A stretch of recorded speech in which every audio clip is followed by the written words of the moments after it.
Aujourd'hui, on parle d'un groupe de bâtiments anciens sur le flanc du Mont-Royal.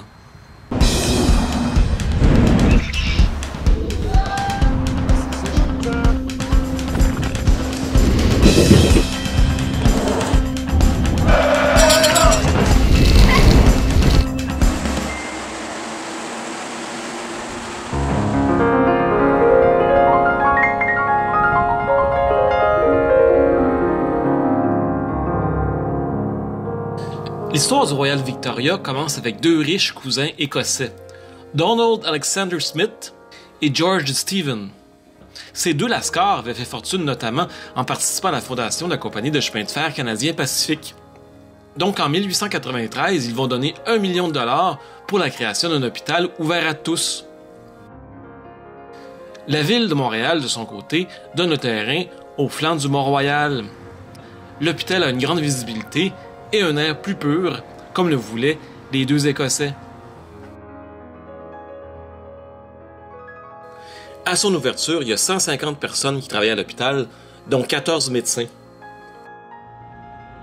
On nomme l'hôpital Royal Victoria en l'honneur du jubilé de la reine d'Angleterre. Dès ses débuts, l'hôpital est associé à l'université McGill qui est juste à côté, ce qui fait du Royal Victoria un hôpital beaucoup axé sur l'enseignement.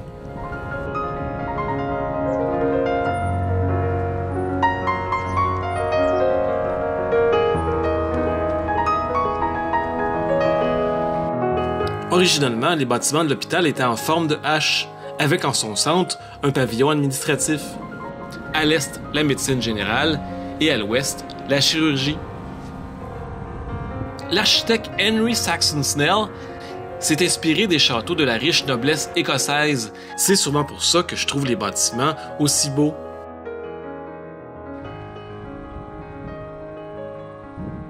On a ajouté plusieurs pavillons au fil du temps. Le dernier a même été construit 100 ans après la fondation de l'hôpital, c'est-à-dire en 1993. Le pavillon Hershey, le pavillon H, a été construit en 1907. Il servait de résidence aux infirmières. Le pavillon Ross Memorial, lui, a été construit en 1916. Et le pavillon F, le pavillon des femmes, a été construit, lui, en 1926. C'est le pavillon le plus haut sur la montagne. On le voit de presque partout du côté est de Montréal. On le voit de l'avenue des Pins, de l'avenue du Parc, et même du stade Percival Molson. C'est vraiment le pavillon que j'aime le plus.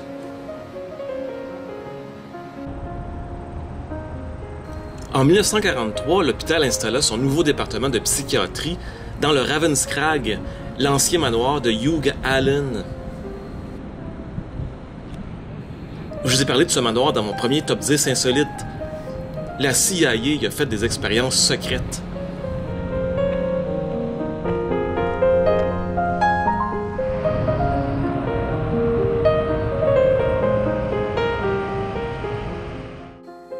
Donc en 1993, l'hôpital a 14 pavillons.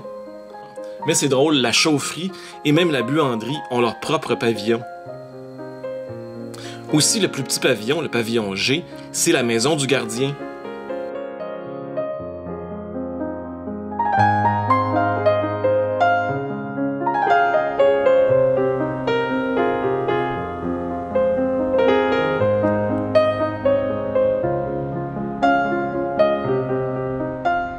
En tout cas, le gardien avait quand même une assez grosse maison. Bon, faut dire que s'il avait à garder tout cet hôpital-là tout seul, c'était toute une job. L'hôpital a fermé ses portes le 26 avril 2015 et il a déménagé tout près du boulevard des Caries. C'est vraiment agréable d'aller y prendre une marche de nos jours.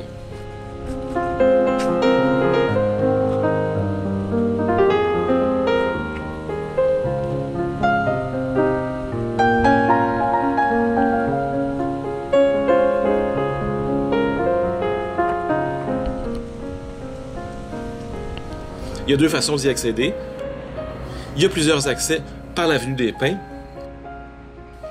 Mais si on se sent plus aventureux, on peut y aller par en arrière. en empruntant un des petits sentiers qui mène au sommet du Mont-Royal.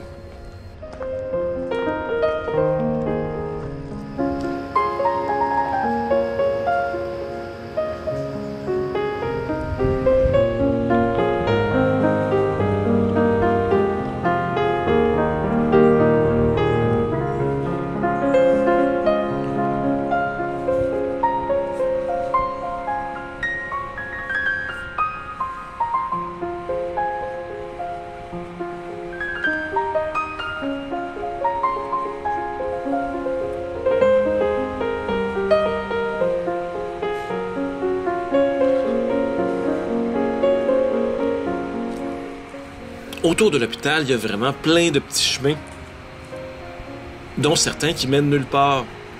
Ben oui, évidemment, l'hôpital est fermé et on ne peut pas accéder à l'intérieur. Malgré tout, j'ai trouvé des photos qui nous montrent de quoi a l'air l'intérieur de l'hôpital de nos jours. Il y a vraiment plusieurs endroits dans l'hôpital qui ont l'air pas mal lugubres.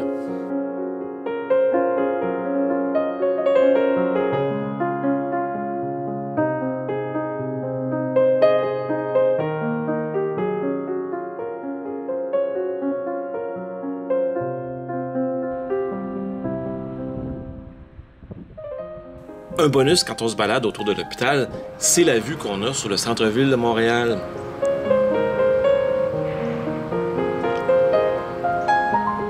En tout cas, moi je trouve que pour un hôpital qui est fermé depuis 2015, il y a pas mal d'automobiles dans les divers stationnements tout autour de l'hôpital.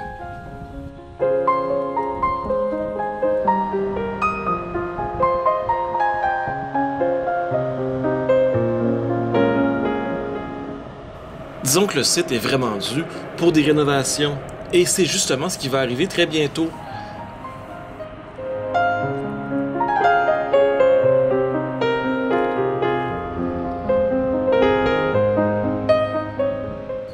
Les bâtiments centraux vont faire partie de ce qui s'appelle le nouveau VIC. Ça va toujours servir d'hôpital, mais vraiment géré par l'Université McGill.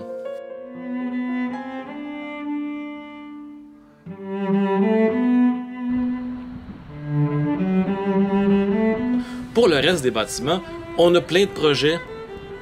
Entre autres, en faire des espaces collectifs pour les citoyens, avec des parcs, des patinoires ou d'autres sortes d'activités. Sérieusement, j'ai vraiment hâte de voir ça, parce que le site de l'hôpital Royal Victoria est vraiment un site magnifique.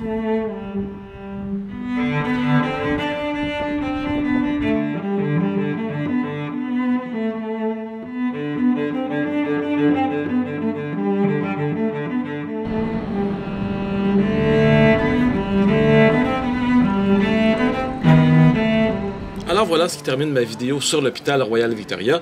Avez-vous aimé ça? Avez-vous aimé ça? Si oui, un petit pouce en l'air en bas de la vidéo. Abonnez-vous si ce n'est pas encore déjà fait. Et là-dessus, on se dit à très bientôt.